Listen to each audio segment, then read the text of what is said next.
Order, order. Andrea Jenkyns to move the motion. Thank you, Mr. Chairman. I beg to move that this House has considered the government's efforts to end the global dog and cat meat trade. And Mr. Chairman, it's a pleasure to serve under your chairmanship. Dogs and cats have been our faithful companions, not just for centuries, but for millennia. The beginning of human interaction with dogs and cats predates recorded history, and the earliest confirmed dog has been dated to 14,000 years ago, long before we domesticated animals like sheep. Our relationships with dogs even predate the concept of agriculture. Cats, meanwhile, are known in our popular culture as being amongst the favourite animals of the ancient Egyptians. And whilst research has yet to find a conclusive answer to exactly when they were domesticated, it's clear that they've been part of our everyday human life for thousands of years.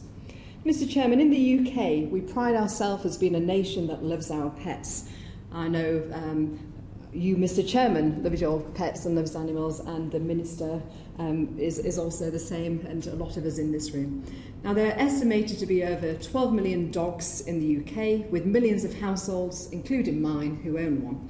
Millions more households own a cat, and it being estimated that there are just under 11 million in the UK. These animals provide us with support when we are depressed, and importantly, they never judge us, unlike some people. To many, particularly in the past year, who's been through difficulties brought on by COVID-19, our pets have also been a lifeline. Our love of pets is not a recent phenomenon either. Nearly 200 years ago, the Member of Parliament at the time, William Wilberforce, from my neck of the woods, where I'm originally from, Richard Martin and the Reverend Arthur Boom established the Royal Society for the Prevention of Cruelty to Animals, more commonly known as the RSPCA, which has grown to become one of the largest charities dedicated to protecting animals, not just here in the UK, but globally. And our dedication to animal welfare can be seen in the legislation that the UK has passed. 199 years ago, the Cruel Treatment of Cattle Act and the UK's first animal protection law was enacted.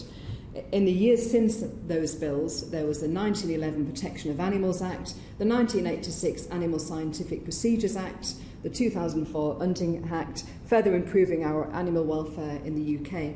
And Mr. Chairman, it's clear that this government is proud to carry on this tradition in leading on animal welfare. It has demonstrated in recent months by passing the Animal Welfare Sentencing Act, as well as set to pass the Animal Welfare Sentience Act, both of which clearly demonstrate that the government is both willing to and actively attempting to take action to further improve animal welfare standards in the UK. I believe that we are one of the best nations in the world for animal welfare, and recent data suggests that this is backed up by data as well as reports that show that we are the third best globally in this field. And I know and hope that one day we will be the best, that we will be number one. Yet sadly, across much of the world, the poor quality of animal welfare regulations and legislation means that millions of animals, including dogs and cats, continue to suffer needlessly. Despite their companionship, their loyalty and their trust that they show us, every year millions of dogs and cats are killed around the world so people can consume their meat. Now, I'd like everybody who's listening to this debate to close their eyes for a moment. Imagine that you are locked in a cage, you're barely fed, and sometimes you're struggling to stand from hunger. The conditions you are living in are squalid, and most often the sound that you'll hear is actually the sound of another animal suffering. Eventually, your life will come to an end, often through barbaric means such as being beaten or even boiled alive. I'm sure that we can agree that no living thing deserves to suffer like this. Yet sadly, this is a reality for millions of dogs and cats each and every year. And I've seen footage recently from Four Paws, which is the animal welfare charity, of a puppy being boiled alive. This was the ultimate cruelty. It was harrowing to watch, it was barbaric, and that image will remain with me forever. Now, according to Four Paws, 10 million dogs and cats are killed in Southeast Asia yearly. The Humane Society International estimated in 2016 that 10 to 20 million dogs were killed for their meat in China, and also 5 million in Vietnam, 2 million in South Korea, and 1 million in Indonesia. The consumption of cat meat has been reported to be on the rise in certain countries too. Research suggests that over 4 million cats are killed in China, along with a further 1 million cats in Vietnam purely for their meat. Now, these numbers are large as to barely be comprehensible. They represent the reality and the scale and prevalence of this trade in the world today. Next week, I'm planning to interview Nara Kim, who is an activist from the Humane Society who works in South Korea to combat this trade on the ground. She's been involved in the breakup of the Gupa dog meat market in Busan, and over the course of her career, she has helped to save hundreds, if not thousands, of dogs, and I take my hat off to her.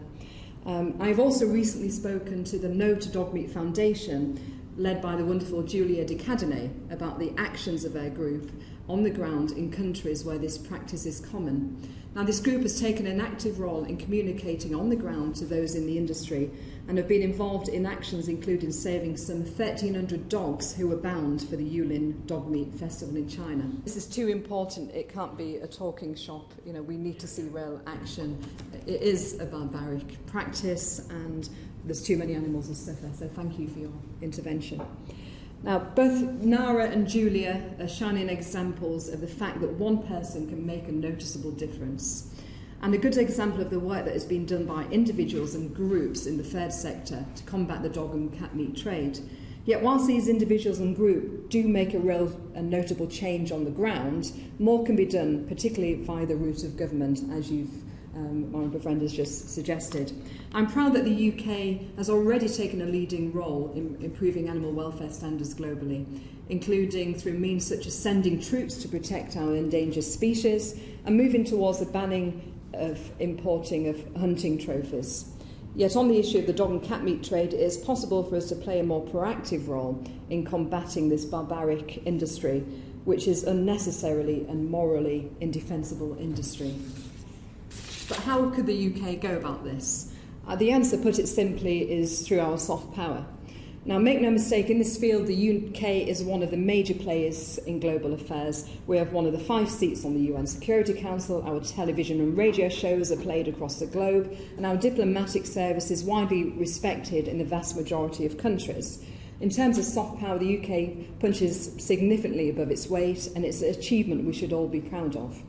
And with our presence on the global stage, we can make real and significant difference in this field, whether that be through programmes to educate other people in these countries or to lobby governments about the benefits of abandoning and ultimately outlawing this practice.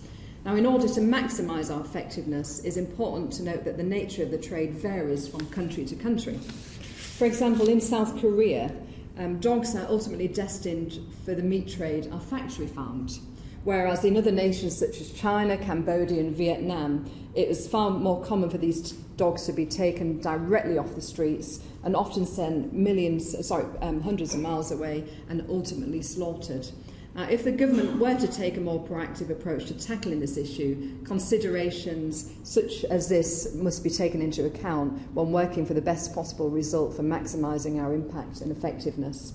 For instance, when it comes to the dog and cat meat trade in countries like I've outlined, where it's more common for dogs to be taken off the streets, we should seek to increase our education programmes in order to outline the danger that actually comes from eating meat from these sources and the prevalence of the source of dog and cat meat on the wet market in these countries.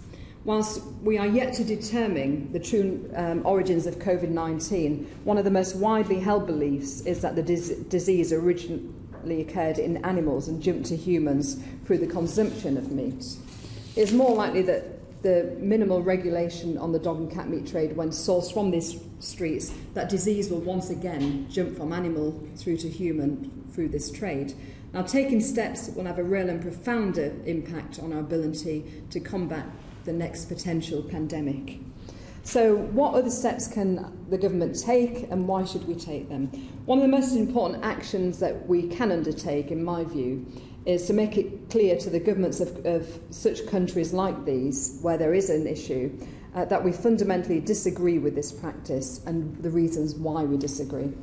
In conclusion, I'd like to thank the Humane Society, international Humane Society International, Four Paws and the No to Dog Meat Foundation for their evidence and data and all the great work that they've done in this area and their support in helping us prepare for this debate.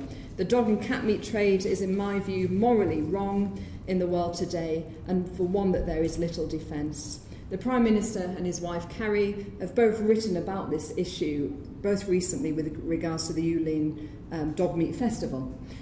The treatment that animals in this trade face is barbaric. Whilst there are many amazing charities and individuals trying to fight this practice, more can be done. I'm proud to support the government on its domestic and animal welfare policies and the measures it has taken to help animals abroad. And it's my hope that going forward the government will take into consideration what more we can do to combat the global dog and cat meat trade. Thank you.